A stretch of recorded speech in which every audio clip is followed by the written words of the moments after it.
Alright, Shalom. Shalom. First and foremost, we like to begin by giving all glory, all honor, and all praises unto Yahweh, Ba'ashem Yahushai, Ba'ashem Kakodash, Barakatum, giving double honors, double unto the apostles and elders of Great Millstone, who surely do rule well, to the men standing by the highways and byways, pushing this doctrine, we like to say Shalom, and to the sincere Akwat, the sisters out there listening to these lessons in silent subjection and obedience unto their husbands, we like to say Shalom. Couple brothers here, brother Maya Shara. And we come out here to do tonight is a video I like to title Gratitude is the attitude that the nation of Israel needs to adopt, especially in these last days, because we know throughout history, and we're going to bring it out tonight, Lord willing, that Israel is the most ungrateful nation on the planet Earth today. I'm going to start here in the book of Malachi chapter 1 and reading from verses 1. The burden of the word of Yahweh to Israel by Malachi. Now hear what the Lord say, right? I have loved you, saith Yahweh. Yet ye say, when hast thou loved us? Was not Esau Jacob's brother, saith Yahweh? Yet I loved Jacob, and I hated Esau, and laid his mountains and his heritage waste for the dragons of the wilderness. Now, this important here in a way about how we highlighted the start of the video to let you know that out of all the nations in the earth today, the only nation that the Lord loves or has chosen to be a nation nigh unto him is the nation of Israel. So now, how could the nation of Israel ask such a reproachful question to the Lord, or such an ungrateful question to the Lord, when hast thou loved us? Why? Because the nation of Israel is the most, how could I say this, ungrateful and nigger-hearted nation in the world. They just have the lacking understanding, right? Now, Come like this, the parable in Matthew was 24 concerning the sower and the seed, 24, 26. I can't remember which one. The sower and the seed, right? Right? But what it said that some of them was like the throw by the wayside, and when I wish I was explaining it, it was like the ones that as soon as the hardship come, will go on the flee.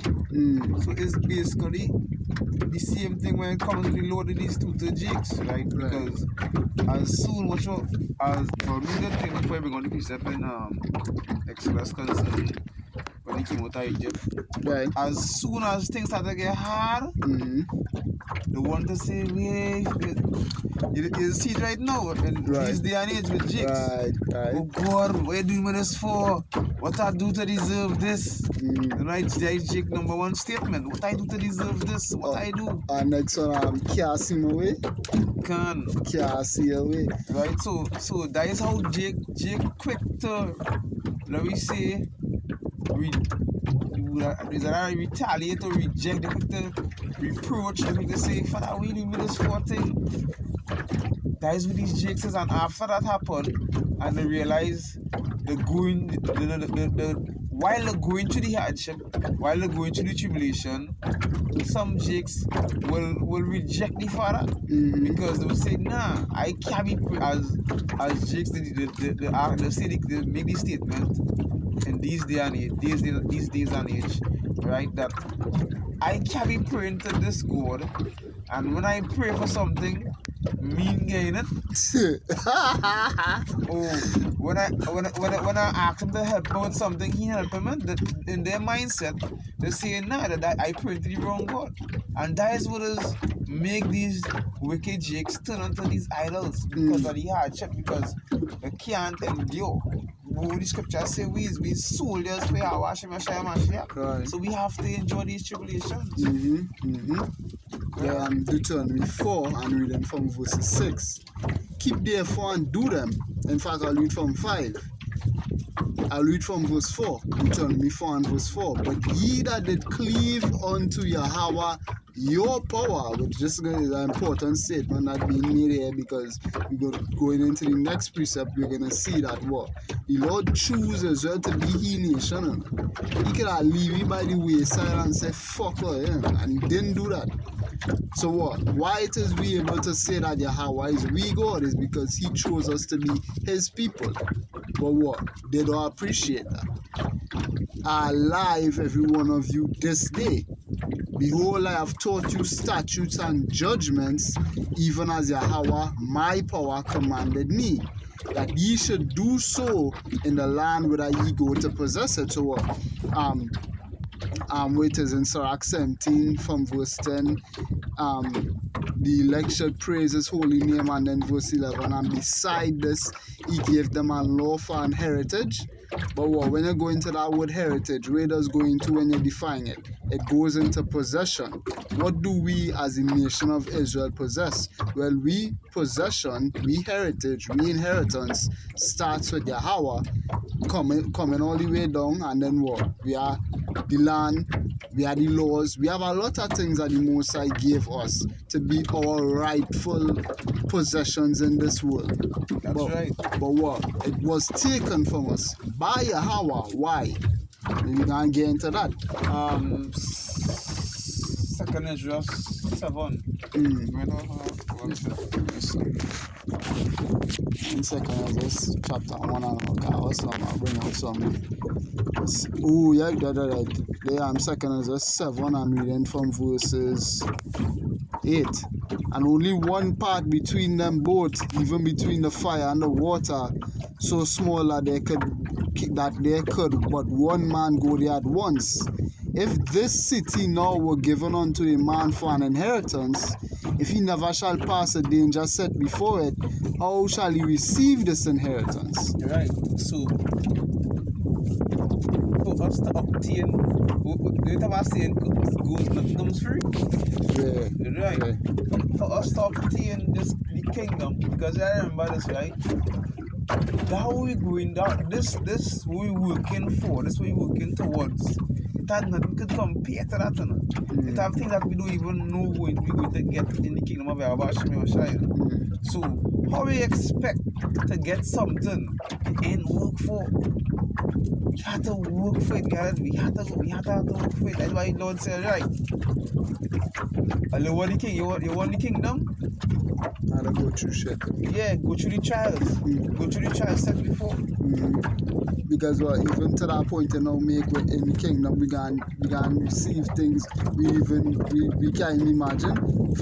I could imagine that for the first 100 years or so in the kingdom, everybody is gonna be getting something from the Lord, and everybody gonna be, that real? This real? That real? Because we don't know who we set to inherit. Lord willing, is the ones to inherit it. But what?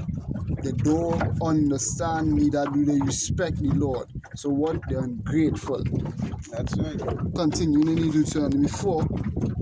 Keep therefore and do them, because again, in the same precept as well. Keep for and do them, for this is your wisdom and your understanding given to you by whom? Yahweh. He's the one who owns wisdom, and he gives it out to whomsoever he pleases. And he chose the nation of Israel to be the dwelling place of wisdom. Where it is, I believe that is in Sirach, the 23rd chapter, talking about she found her dwelling to be she found her possession in the nation of Jacob. So what? The Lord decided that wisdom would be inherited by the nation of Israel. And your understanding in sight of the nations that he set by, which shall hear all these statutes and say, surely this great nation is a wise and understanding people. So we get it right to be called the wise and understanding people, but that right was given to us by whom? Yahweh.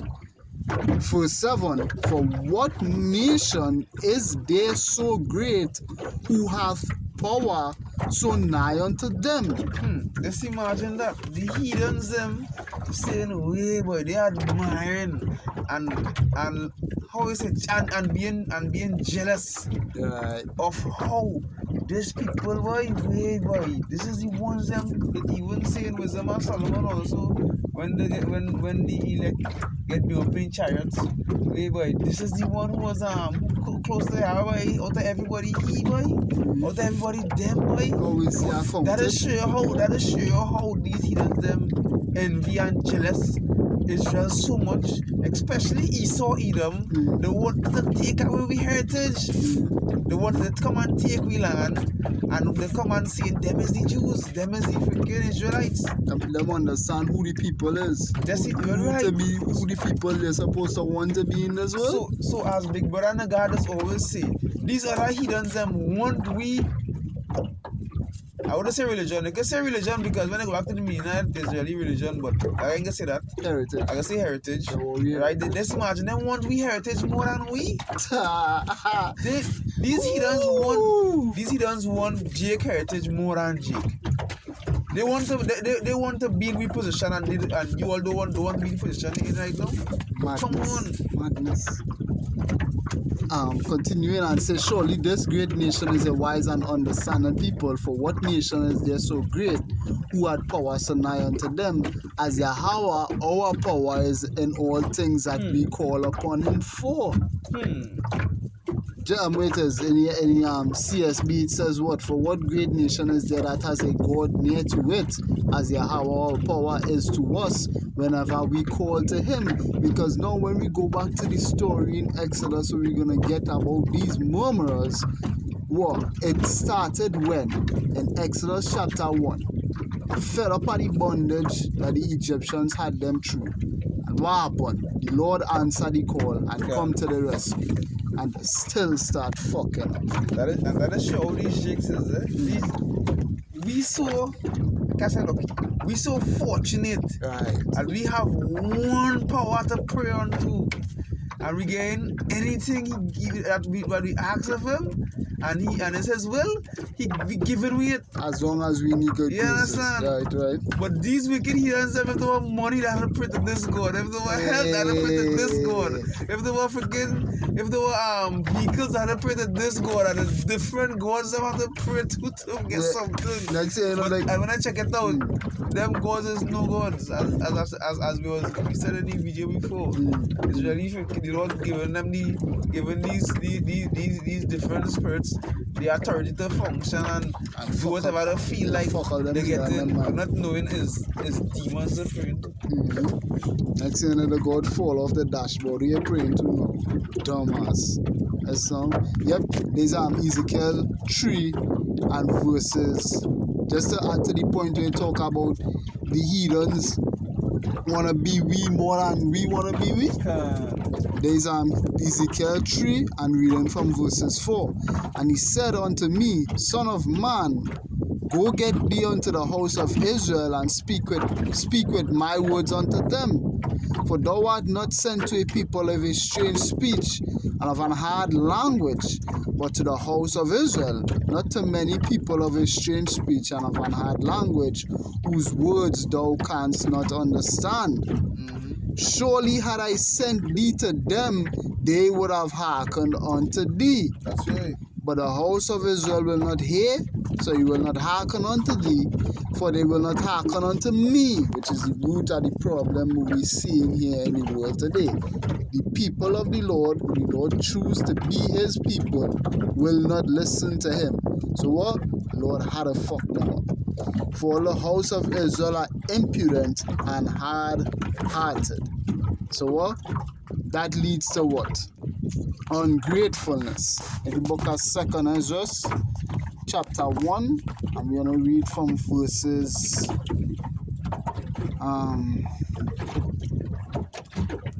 5.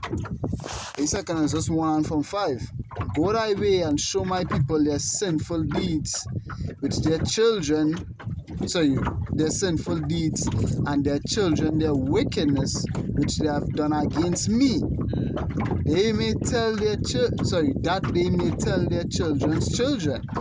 But the sins of their fathers are increased in them, for they have forgotten me, and have offered unto strange gods. Am not I even he that brought them out of the land of Egypt, from the house of bondage? but they have provoked me unto wrath and despised my counsels. So we hear what the Lord say now, he making the case against your nation, because at the end of the day, we wrong. We wrong for turning against we power. And then 2/3 and rebels, Lord willing, we now are counted with them more wrong, because them refuse to turn back to their power. Pull thou off, we continue in verses 8. Pull thou off then the hair of thy head, and cast all evil upon them. Again, I believe it's the prophet Jeremiah. He told, pray not for these people. That's right. For they have not been obedient unto my law, but it is a rebellious people. And I believe it's in the same second as us talk about they lowered my law. Right? How long shall I forbear them? So like how long you want to put up with these people, into whom I have done so much good? Many kings have I destroyed for their sakes. Pharaoh with his servants and all his power have I smitten down. All the nations have I destroyed before them, and in the east I have scattered the people of 2 provinces, even Tyrus and Sidon. I have slain all the enemies. Again, Nehemiah 5 and 9, heathens is we enemies. Speak thou therefore unto them, saying, thus saith Yahweh, I led you through the sea, and in the beginning gave you a large and safe passage. I give you Moses for a leader and Aaron for a priest. I give you light in a pillar of fire, and great wonders have I done among you. Yet ye have forgotten me, saith Yahweh. This pillar of fire speaking to a chariot, to those who are a pillar of fire by night, and a cloud of smoke by day. And where do it help keep the Egyptians at bay from gaining ground on me and slaughtering me? So the Lord was always defending it. Verse 15, thus saith the Almighty Yahweh. Verse 15, thus saith the Almighty Yahweh, the quails was a token to you. I give you tents for your safeguard, nevertheless he murmured there. And we're going to read about that murmuring in Exodus 16. And triumph not in my name for the destruction of your enemies, but ever to this day do ye yet murmur. Where are the benefits that I have done for you? When ye were hungry and thirsty in the wilderness, did ye not cry unto me, saying, why hast thou brought us into this wilderness to kill us? So what, ungrateful? Because what? And he could make this statement here, it had been better for us to have served the Egyptians than to die in the wilderness. Then had I pity on your mournings and gave you manna to eat, so ye did eat angels' bread. But what? Again, them saying better had it been to serve the Egyptians just because they was hungry in the wilderness. But 15 chapters prior, because it happened in Exodus 16, 15 chapters prior, it was pissed off with the Egyptians and wanted to get out. So where you what? You vex with the Egyptians are freer. Are freer now you wanna go back to them? Like you can't make Israel happy at all, right? Then I write verse 20. When you were thirsty, did not I cleave the rock and waters flowed out to your fill? For the heat I covered you with the leaves of the trees. I divided among you fruitful land. I cast out the Canaanites, the Perizzites, and the Philistines. So again, he gave the land we promised unto Abraham, Isaac, and Jacob into the possession of the children. So what he keep you out? What more you want from me, Lord? What shall I yet do more for you, saith Yahweh? Thus said the Almighty Yahweh, when you were in the wilderness, in the river of the Amorites, being athirst and blaspheming my name, I gave you not fire for your blasphemies, but cast a tree in the water and made the river sweet. So what? He could have killed you, he could have fucked you up, but he decided not to do that, and he still gave you water. What shall I do unto thee, O Jacob, thou Judah? Wouldest thou not obey me? Wouldest not obey me? I will turn me to other nations, and unto those will I give my name, that they may keep my statutes. Which when you go into these nations, it actually speaking about the Israelite foreigners who scattered around all the nations in the world today. Seeing you have forsaken me, I will forsake you also, because again, it have a judgment for that. They can't forsake the Lord and try and turn your back on him, and he can fuck you up. He can whip that same back way you turned to him. When you desire me to be gracious unto you, I shall have no mercy upon you. So now, I'm going to go to the account here with the Lord referencing, and we speaking about the Exodus chapter 16, and we're going to read from verses 1. And they took their journey from Elim, and all the congregation of the children of Israel came unto the wilderness of Sin, which is between Elim and Sinai, on the 15th day of the second month after their departing out of the land of Egypt. So a month and 15 days, and then it's done Saturday. And the whole congregation of the children of Israel murmured against Moses and Aaron in the wilderness. I'm not going into this word here, murmured. Listen. Murmured. Definition 2, to grumble, complain. Let me see here. So, right, so they complained, right? They grumbled against Moses and Aaron. And the children of Israel said unto them, would to power we had died by the hand of the Lord in the land of Egypt, when we sat by the flesh pots and when we did eat bread to the full, for you have brought us into this wilderness to kill this whole assembly with hunger. Then said Yahweh unto Moses, behold, I will rain bread from heaven for you, and the people shall go and gather a certain rate every day, that I may prove them whether they will walk in my law or no. And it shall come to pass that on the 6th day they shall prepare that which they bring in, and it shall be twice as much as they gather daily. So because we know the 7th day of the week is the Sabbath, so they will not be able or will not be allowed to, according to the law, gather on the 7th day. So they'll either gather on the 6th for the 6th day and for the 7th day to eat the full for both days. And Moses and Aaron said unto the children of Israel, at even then ye shall know that Yahweh had brought you out from the land of Egypt, and in the morning then shall ye see the glory of Yahweh, for that he heareth your murmurings against Yahweh. And what are we that ye murmur against us? And Moses said, this shall be when Yahweh shall give you in the evening flesh to eat, and in the morning bread to the full, for that Yahweh heareth your murmurings which ye murmur against him. And what are we? Your murmurings are not against us, but against Yahweh. And Moses spake unto Aaron, saying unto all the congregation of the children of Israel, come near before Yahweh, for he had heard your murmurings. So again, establishing what the Lord are aware that the nation of Israel bitching against Moses and Aaron, but Moses making it clear, hey, you're not really vexed with me, you know? It's really the Lord you're vexed with. And the Lord seen how you. He seen how you fucking up.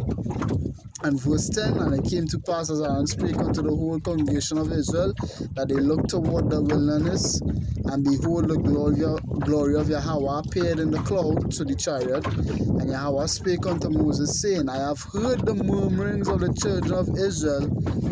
Speak unto them, saying, at even ye shall eat flesh, and in the morning ye shall be filled with bread, and ye shall know that I am Yahweh, your power.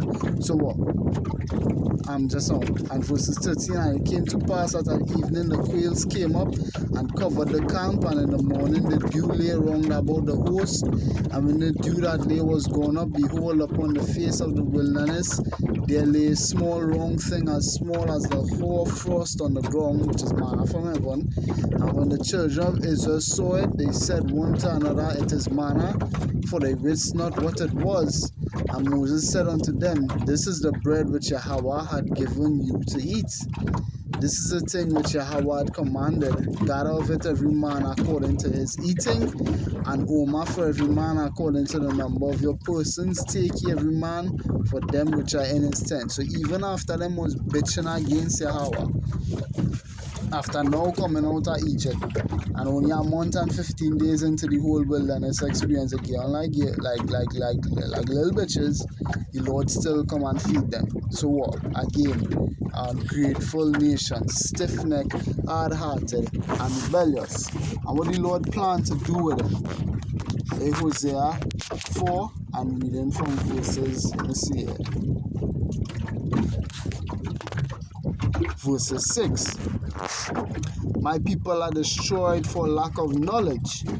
Because thou hast rejected knowledge, I will also reject thee. And when the Lord God decide to do this, and when the Lord God decide to reject his nation, at the worst time possible, you going to be wanted to be rejected by the Lord. In the time that coming upon the earth, Jacob's trouble. Because when that time come, all bets off on it. Wait is, you only have a finite amount of time to get right to the Lord before the Lord pull this word off the streets. Because when the Lord pull the word off the streets and the grace period up and over and done with, that is a day now. It's no more repenting, it's no more turning back, it's no more prophets to see counsel of the Lord, it's no more, wait is, I have stretched out my hand all day to a stiff-necked and hard-hearted and rebellious house and no man regarded. From the time the Lord pull back his hand and he said, right, he done all that. And the judgment start. It have no mercy again. You had to die and come back in the regeneration. Daniel 12. We talk about try to remember the word then. Wake up to content and shame. Because what? And the wickedness that you are doing this life. The Lord will reject you in the worst time possible. I will also reject thee, that thou shalt be no priest to me. Seeing thou hast forgotten the law of thy power, I will also forget thy children. So what? In the hectic and crazy and evil times that the Lord said to bring upon the world, I one more here for you. The Lord literally tell you, it have many plan not to save in this time, in this go round. He's not going to do it. It's going to be just like the time of Noah. He was vexed with the whole world for the wickedness that was wrought in it, and he killed billions of people and leave only 8 souls alive. But that 8 souls representative of the elect today in the spiritual ark we in today, the house of David. Lord willing, these the men in the house. And if you're not in the ark in this time, it's going to be just like when the Lord wasn't in the ark last time. You're going to be banging on that door, begging for the Lord to let you in. And he just not going to do it. Ezekiel 9, I'm reading from verse 1. He cried also in mine ears with a loud voice, saying, cause them that have charge over the city to draw near, every man with his destroying weapon in his hand. That's right. And behold, 6 men came from the way of the higher gate, which lieth toward the north, and every man is sought a weapon in his hand. And one man among them clothed with linen, with a writer's inkhorn by his side. And they went in and stood beside the brazen altar. And when you go into our altar, it is a place for sacrifice. And the glory of Yahweh of Israel was gone up from the cherub whereupon he was to the threshold of the house. And he called to the man clothed with the linen, which had the writer's inkhorn by his side, which just this man here is Yahushai. And Yahweh said unto him, go through the midst of the city, through the midst of Jerusalem, speaking about the people, and set a mark upon the foreheads of the men that sigh and that cry for all the abominations that be done in the midst thereof. And to the others, so the ones who rejected the counsel of the Lord, the ones who refused to repent, the ones who refused to hearken, and the ones who accept and give in to committing the abominations, what the Lord say? He said, what? Go ye after him through the city and smite. And smite. That's right. Let not your eyes spare, neither have ye pity. Verses 6. Slay utterly old and young, both maids and little children, and women, but come not near any man upon whom is the mark. And they began at my sanctuary. And begin at my sanctuary. Then they began at the ancient men which were before the house. That's right. So the Lord is going to start and kill you wicked Jakes when that time comes. Because why? You haven't hearkened unto him. What the scripture say? I think it's in Jeremiah. Why should I continue spitting them more and more? It doesn't revolt more and more. Right? Because the Lord said, right, All they fuck up slavery, all they fuck up bondage, this, that, plague. You understand? All these things the Lord do just for you all to learn. Which if just say that when we went in, when Lord did us, it wasn't for us to Oh, that's how it was into the trial. I think that group 4. look for self can. Yeah, Come that's on. Yeah, that's itself. Group 4. Let me see. Because these wicked jakes, Yeah. they wouldn't learn. Mm-hmm. They wouldn't learn. They'll just continue doing the same thing over and over. Brother, They broke 4 and 6. You were sold to the nations, not for your destruction. That wasn't the plan of the Lord to destroy you off the face of the earth. that's right. Because if the Lord wanted to destroy you, what happened to Hiroshima? I'm going to say Hiroshima and Slack. Yeah. Egypt. What happened to Sodom and Gomorrah? Yeah. Right? So, the Lord can just, that is a day. Let me tell you, look for chariots beam and come and zap out this full jigs off of the face of the earth. The Lord can just pinpoint every single Israelite and kill we out. I'm so laugh because what? Remember the Lord really threatened to do that back in the time of Moses, and Moses had to plead for the people. That's right. If Moses didn't open him out, what the Lord say? I gotta raise up some stones and kill everybody else and done with it. So what? The Lord has been shown to be very merciful towards the nation. That's right. And what have they done for that? And what have they done to require that mercy unto the Lord? Do nothing but reproach him for it. So now what? The Lord pulling back the mercy, and it's time to really zap everybody at that chariot. Because I can't remember if it's Isaiah or Ezekiel talk about the wilderness experience. The Lord said, then will I plead with my people? And we know that plead go back into the word shepherd. It's not Isaiah. It's Isaiah. I know Ezekiel talk about the wilderness experience, and then Isaiah talk about pleading, yeah. Yeah, so what? When that pleading happens, it's not gonna be it's this time it's for forgiveness, all that done. The Lord had to rewire you now. Yeah, they Baruch 4 and 6. You were sold to the nations not for your destruction, but because ye moved Yahweh to wrath, ye were delivered unto the enemies. That's right. For ye provoked him that made you by sacrificing unto devils and not to power. Ye have forgotten the everlasting God that brought you up, and ye have grieved Jerusalem that nursed you. Jeremiah 5 and 7. Listen, Jeremiah 5 and verses 7. How shall I pardon thee? How shall I pardon thee for this? I can't remember if it was Lamentations, if it's a precept in the Apocrypha talk about surely the Lord had made good on his word that he had pronounced against Jerusalem and against Judah. That time coming back on it. The word what the Lord pronounced in this Ezekiel 9 will happen. You ain't gonna get away from it. How shall I pardon thee for this? That's right, because you remember we're going to wicked jigs. Jigs go on and as it say, I think it's Jeremiah 2.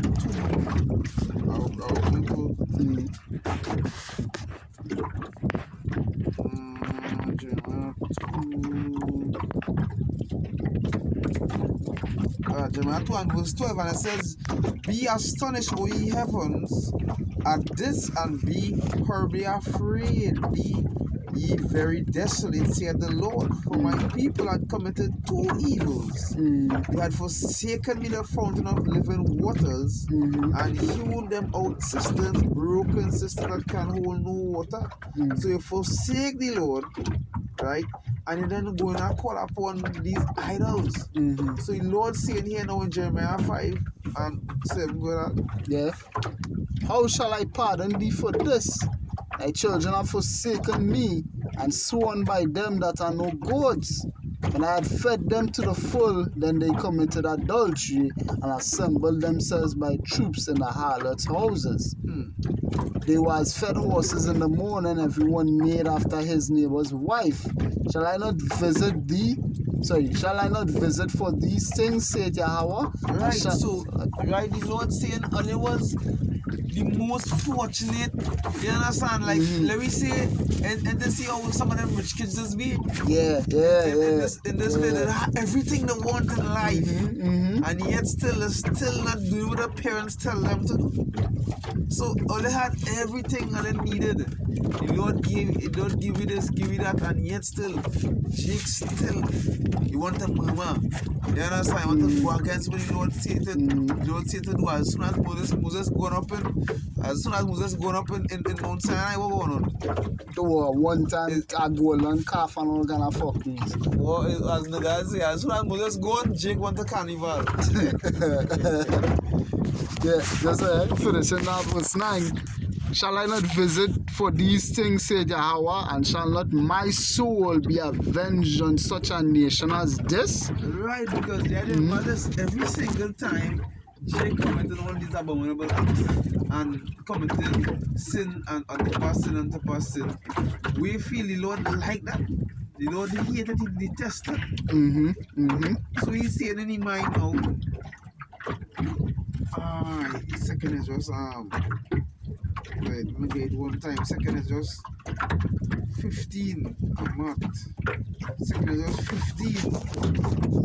And I was start at verse 24.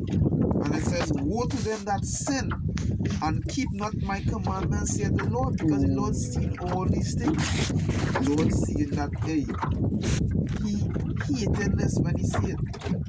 Right? Is like a bad scent. Verse 25, and it says, I will not spare them. Go your way, children, from the power. Defile not my sanctuary. For Yahweh knoweth, for the Lord knoweth all them that sin against him, and therefore delivereth he them unto death and destruction. Right? So that is what going to happen when the Lord say, right, he can't take it no more. Right? Judgment in the field. I just wanted to read that Jeremiah 5 and 9 in a different translation. Okay. The easy English. I must punish them for that. That's right. Yahweh says, they have hurt me so much. They are such bad people that I must punish them. And when you read that Ezekiel 9, again the song, and you go down to the last verse in verses 11, and behold, the man clothed with the linen, which had the ink on by his side, reported the matter. So after the angels went through the city and saw the slaughter, saying, I have done as thou hast commanded me. And we know this angel is Yahweh Shai, where Hebrews 10:7 said, it is written of me to do thy will, O Father. So That's what? right. This is going to be done unto the rebellious house of the nation of Israel. For what it was written, it was pronounced, and what? Isaiah 55. From the time the Lord word go forth out his mouth, it cannot return unto him void. It must go forth to accomplish all that he sent it to. So what? It has no turning back from the judgment. Because what? They're not going to turn back from the sin. None shall escape. None shall escape. So, Lord willing, this lesson was edifying and that you were edified. In closing, we like to say, Kal Halal Yamla Yahweh, Ba'ashem Yahushai, Ba'ashem Kakodash, Barakaton, giving double honors unto the apostles and elders of Great Millstone, surely who rule well, till Kal Ba'ashem Yashai, Ba'ashem Kakodash, one for the time. To the men signed by the highways and byways pushing this doctrine, we like to say Shalom. And if we want to the sincere Akpat, the sisters who sit listening these lessons in silence, subjection and obedience unto their husbands, we like to say Shalom. This was your brothers, Brother Yaradan and Brother Mashallah. Until next time, we say Shalom. Shalom.